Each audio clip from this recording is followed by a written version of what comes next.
ನಾನು ಸಂಗೀತಾ ಭಟ್. ಎಲ್ಲರಿಗೂ ಗೌರಿ ಗಣೇಶ ಹಬ್ಬದ ಹಾರ್ದಿಕ ಶುಭಾಶಯಗಳು. ಇದೀಗ ಹೆಡ್ಲೈನ್ಸ್. ರಸ್ತೆಯ ಗುಂಡಿಗಳಿಂದ ಅಪಘಾತಗಳು ದಿನದಿಂದ ದಿನಕ್ಕೆ ಹೆಚ್ಚಾಗುತ್ತಿರುವ ಹಿನ್ನೆಲೆಯಲ್ಲಿ ಮಾಧ್ಯಮಗಳು ಕೇಳಿರುವಂತಹ ಪ್ರಶ್ನೆಗೆ ಡಿಕೆ ಶಿವಕುಮಾರ್ ಉತ್ತರವನ್ನ ನೀಡಿದ್ದಾರೆ. ರಸ್ತೆಗಳಲ್ಲಿ ಹೋಗುತ್ತಿರುವಾಗ ಹೆಣ್ಣು ಮಕ್ಕಳಿಗೆ ಮತ್ತು ಚಿಕ್ಕ ಮಕ್ಕಳಿಗೆ ತೊಂದರೆ ಉಂಟಾಗುತ್ತಿದೆ, ಇದರಿಂದಾಗಿ ನಾವು ಗುಂಡಿಗಳನ್ನ ಮುಚ್ಚುವ ಕಾರ್ಯ ಮಾಡ್ತಾ ಇದ್ದೇವೆ ಅಂತ ಹೇಳಿಕೆಯನ್ನ ನೀಡಿದ್ದಾರೆ. ಈ ಗುಂಡಿಗಳಿಂದ ಅಪಘಾತ ಸಂಖ್ಯೆ ಜಾಸ್ತಿ ಆಗ್ತಿದೆ.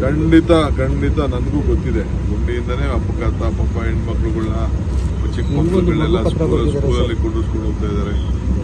ಹೋಗ್ತಾ ಇರ್ಬೇಕಾರೆಲ್ಲ ಬೇಕಾದಷ್ಟು ತೊಂದರೆ ಆಗಿರೋದೆಲ್ಲ ನಾನು ತಪ್ಪಿಸಿದೆ. ಸಾರ್ವಜನಿಕ ಮನವಿ ಏನಂದ್ರೆ ಬೆಂಗಳೂರಿನಲ್ಲಿ ರಸ್ತೆ ಗುಂಡಿಗಳಿಂದ ಅಪಘಾತಗಳು ಹೆಚ್ಚುತ್ತಿರುವ ಬಗ್ಗೆ ಮಾಧ್ಯಮಗಳ ಪ್ರಶ್ನೆಗೆ ಪ್ರತಿಕ್ರಿಯಿಸಿದ ನಗರಾಭಿವೃದ್ಧಿ ಸಚಿವ ಉಪಮುಖ್ಯಮಂತ್ರಿ ಡಿಕೆ ಶಿವಕುಮಾರ್, ಹೆಣ್ಣು ಮಕ್ಕಳು ಮತ್ತು ಚಿಕ್ಕ ಮಕ್ಕಳನ್ನ ಕರೆದೊಯ್ಯುವಾಗ ತೊಂದರೆಗಳಾಗುತ್ತಿರುವುದನ್ನು ಗಮನಿಸಿ ರಸ್ತೆ ಗುಂಡಿಗಳನ್ನ ಮುಚ್ಚಲಾಗುತ್ತಿದೆ ಎಂದು ತಿಳಿಸಿದರು.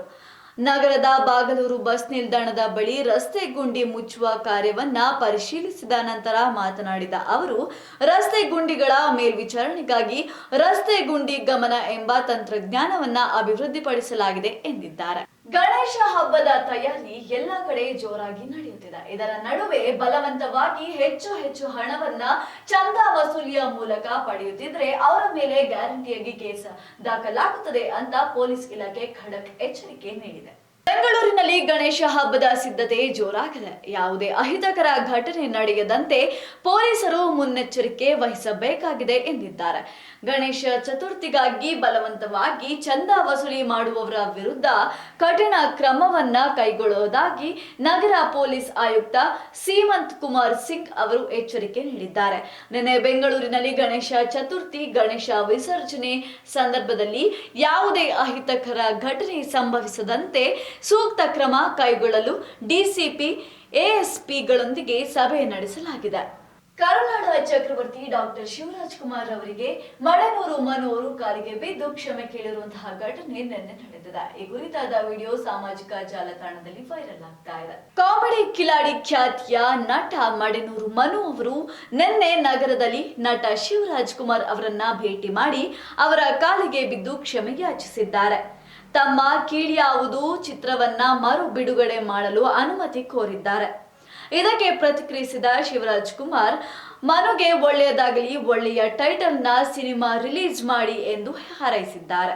ಸಮಸ್ತ ಕರ್ನಾಟಕದ ಜನತೆಗೆ ಸಿಎಂ ಸಿದ್ದರಾಮಯ್ಯ ಅವರು ಗೌರಿ ಗಣೇಶ ಹಬ್ಬದ ಶುಭವನ್ನ ಕೋರಿದ್ದಾರೆ. ಆದಷ್ಟು ಎಲ್ಲರೂ ಪರಿಸರ ಸ್ನೇಹಿ ಗಣೇಶನನ್ನ ಬಳಸಬೇಕು ಅಂತ ಸಿಹಿಯಾದ ಕರೆಯನ್ನ ನೀಡಿದ್ದಾರೆ. ನಾಡಿನ ಸಮಸ್ತ ಜನತೆಗೆ ಗೌರಿ ಗಣೇಶ ಹಬ್ಬದ ಹಾರ್ದಿಕ ಶುಭಾಶಯಗಳು. ಪ್ರಥಮ ಪೂಜಿತನಾದ ಗಣೇಶನನ್ನು ಪಾರಂಪರಿಕವಾಗಿ ಮಣ್ಣಿನಿಂದ ತಯಾರಿಸಿದ ವಿಗ್ರಹಗಳನ್ನು ಪ್ರತಿಷ್ಠಾಪಿಸಿ ಪೂಜಿಸಲಾಗುತ್ತದೆ.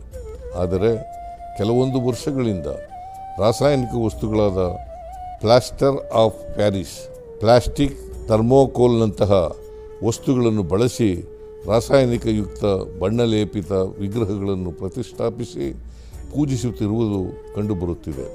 ಇದು ನಮ್ಮ ಸಂಸ್ಕೃತಿಗೆ ವಿರುದ್ಧ ಹಾಗೂ ಪರಿಸರಕ್ಕೂ ಮಾರಕ. ನನ್ನ ಪ್ರೀತಿಯ ನಾಗರಿಕ ಬಾಂಧವರಲ್ಲಿ ನನ್ನ ಕಳಕಳಿಯ ವಿನಂತಿ ಏನೆಂದರೆ, ಯಾವುದೇ ಕಾರಣಕ್ಕೂ ರಾಸಾಯನಿಕಯುಕ್ತ ವಿಗ್ರಹಗಳನ್ನು ಬಳಸದೆ ನೈಸರ್ಗಿಕವಾಗಿ ತಯಾರಿಸಿದ ಜೇಡಿ ಮಣ್ಣಿನ ಗಣಪನನ್ನು ಪ್ರತಿಷ್ಠಾಪಿಸಿ ಗಣೇಶ ಹಬ್ಬವನ್ನು ಆಚರಿಸೋಣ. ಆಗಸ್ಟ್ 26ರಂದು ಗೌರಿ ಹಬ್ಬ ಮತ್ತು ಆಗಸ್ಟ್ 27ರಂದು ಗಣೇಶ ಚತುರ್ಥಿಯ ಶುಭಾಶಯ ಕೋರಿರುವ ಮುಖ್ಯಮಂತ್ರಿ ಸಿದ್ದರಾಮಯ್ಯ ಪರಿಸರ ಸ್ನೇಹಿ ಗಣೇಶೋತ್ಸವ ಬಳಸಲು ಕರೆ ನೀಡಿದ್ದಾರೆ. ಈ ಬಗ್ಗೆ ಟ್ವೀಟ್ ಮಾಡಿರುವ ಅವರು, ಜಲಚರಗಳಿಗೆ ಮತ್ತು ಪರಿಸರಕ್ಕೆ ಹಾನಿಕರವಾದ ರಾಸಾಯನಿಕ ಯುಕ್ತ ಗಣೇಶ ಮೂರ್ತಿ ಬದಲು ಮಣ್ಣಿನಿಂದ ಮಾಡಿದ ಪರಿಸರ ಸ್ನೇಹಿ ಗಣೇಶವನ್ನ ಪೂಜಿಸೋಣ ಎಂದು ಹೇಳಿದ್ದಾರೆ. ಹಬ್ಬವನ್ನ ಸಂಭ್ರಮದಿಂದ ಆಚರಿಸುವ ಜೊತೆಗೆ ಪರಿಸರ ಕಾಳಜಿಯನ್ನ ಮರೆಯಬಾರದು. ವಿಘ್ನ ನಿವಾರಕನಾದ ಗಣೇಶನು ಎಲ್ಲರ ಕಷ್ಟಗಳನ್ನ ನಿವಾರಿಸಿ ಸುಖ ಸಮೃದ್ಧಿ ಕರುಣಿಸಲಿ ಎಂದು ಅವರು ಹಾರೈಸಿದ್ದಾರೆ. ಮತ್ತಷ್ಟು ರೋಚಕ ಸುದ್ದಿಗಳನ್ನ ವೀಕ್ಷಿಸೋಣ ಸಣ್ಣದೊಂದು ವಿರಾಮದ ನಂತರ. ನಿಮ್ಮ ಟಿವಿ4 ಕನ್ನಡ ಚಾನೆಲ್ನಲ್ಲಿ ವಿನೂತನ ಕಾರ್ಯಕ್ರಮಗಳು.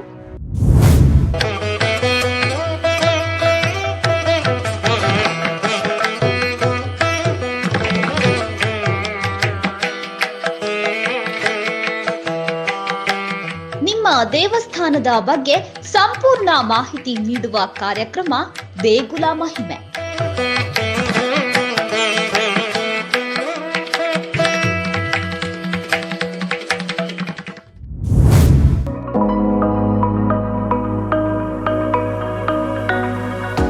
ನಿಮ್ಮ ಹೋಟೆಲ್ನ ರುಚಿಯ ಬಗ್ಗೆ ಸಂಪೂರ್ಣ ಮಾಹಿತಿ ನೀಡುವ ಕಾರ್ಯಕ್ರಮ ಅಬ್ಬಬ್ಬಾ ಎಂಥ ರುಚಿ.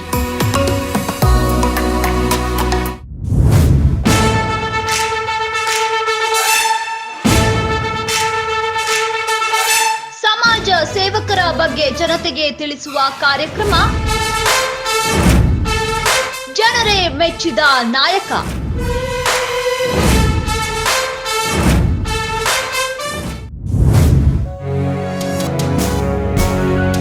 ಕನ್ನಡ ಚಲನಚಿತ್ರಗಳ ಬಗ್ಗೆ ಸಂಪೂರ್ಣ ಮಾಹಿತಿ ನೀಡುವ ಕಾರ್ಯಕ್ರಮ ಫಿಲ್ಮಿ ಚಿಟ್ ಚಾಟ್.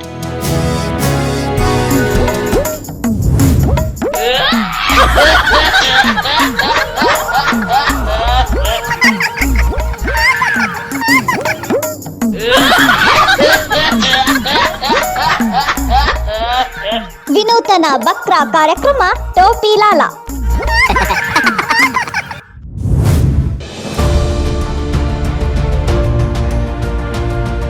ನೇರ ಜನರ ಮಾತು TV4 ಕನ್ನಡ ಚಾನೆಲ್ನೊಂದಿಗೆ ವಿಶೇಷ ಕಾರ್ಯಕ್ರಮ ಪಬ್ಲಿಕ್ ರೌಂಡ್ ಅಪ್. ನಿತ್ಯ ನಿಜ ನಿರಂತರ ತಾಜಾ ಸುದ್ದಿಯೊಂದಿಗೆ ನಿಮ್ಮ TV4 ನ್ಯೂಸ್. ವಿರಾಮದ ನಂತರ ಮತ್ತೆ TV4 ಕನ್ನಡ ಸುದ್ದಿ ವಾಹಿನಿಗೆ ಸ್ವಾಗತ. ಗೌರಿ ಗಣೇಶ ಹಬ್ಬದ ಹಿನ್ನೆಲೆಯಲ್ಲಿ ಹೂವಿನ ಬೆಲೆ 3,800 ರೂಪಾಯಿ ಕೆಜಿಗೆ ಏರಿದೆ. ಇದರಿಂದಾಗಿ ಹೂವನ್ನ ಖರೀದಿಸುವ ಹೂವಿನ ಪ್ರಿಯರಿಗೆ ಒಂದು ಬಿಗ್ ಶಾಕ್ ಎದುರಾಗಿದೆ.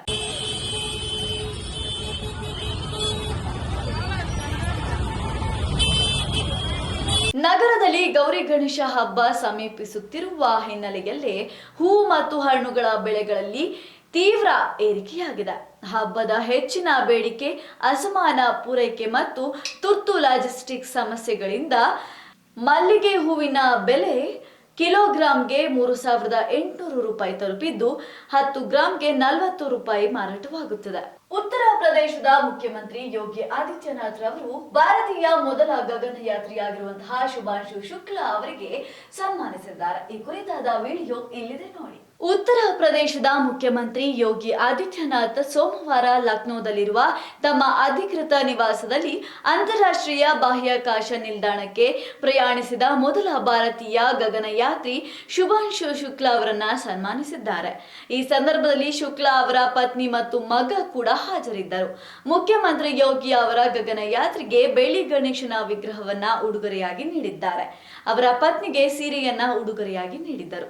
ಈ ಬಾರಿಯ ದಸರಾ ಉದ್ಘಾಟನೆಯನ್ನ ಬಾನು ಮುಸ್ತಾಕ್ ರವರು ಮಾಡ್ತಾ ಇರೋದು ನಮಗೆಲ್ಲರಿಗೂ ಸಂತಸ ತಂದಿದೆ ಹಾಗೂ ಇದೊಂದು ಒಳ್ಳೆಯ ನಿರ್ಧಾರ ಅಂತ HK ಪಾಟೀಲ್ ಅವರು ಮಾಧ್ಯಮದವರ ಮುಂದೆ ಹೇಳಿಕೆಯೊಂದನ್ನ ನೀಡಿದ್ದಾರೆ.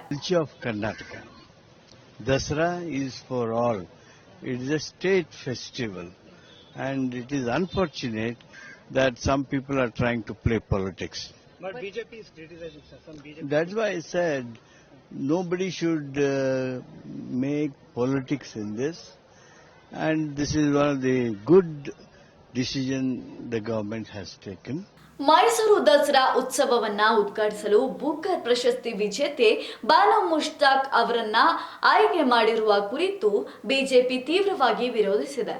ಈ ಕುರಿತು ಬೆಂಗಳೂರಿನಲ್ಲಿ ನಿನ್ನೆ ಮಾತನಾಡಿದ ಸಚಿವ HK ಪಾಟೀಲ್, ದಸರಾ ಎಲ್ಲರಿಗೂ ಸಂಬಂಧಿಸಿದ್ದು. ಕೆಲವರು ರಾಜಕೀಯ ಮಾಡಲು ಪ್ರಯತ್ನಿಸುತ್ತಿದ್ದಾರೆ. ದುರಾದೃಷ್ಟಕರವಾದ ಘಟನೆ ಇದು. ಸರ್ಕಾರ ತೆಗೆದುಕೊಂಡ ಉತ್ತಮ ನಿರ್ಧಾರದಲ್ಲಿ ಒಂದಾಗಿದೆ. ಬಿಜೆಪಿಯವರು ತಮ್ಮ ಆಲೋಚನಾ ಪ್ರಕ್ರಿಯೆಯನ್ನ ಮರುಪರಿಶೀಲಿಸುತ್ತಾರೆ ಎಂದು ನಾನು ಭಾವಿಸುತ್ತೇನೆ ಎಂದಿದ್ದಾರೆ. ಪಂಜಾಬ್ನಲ್ಲಿ ನಡೆಯುತ್ತಿದ್ದಂತಹ ಕ್ರಿಕೆಟ್ ಪಂದ್ಯಾವಳಿಯಲ್ಲಿ ಹರ್ಷಿತ್ ಸಿಂಗ್ ಎಂಬ ಆಟಗಾರ ಸಿಕ್ಸರ್ ಬಾರಿಸಿ ಖುಷಿಯನ್ನ ಸಮರ್ಪಿಸುತ್ತಿದ್ದ ಸಂದರ್ಭದಲ್ಲಿ ಕುಸಿದು ಬಿದ್ದಿರುವಂತಹ ಘಟನೆ ನಿನ್ನೆ ನಡೆದಿದೆ.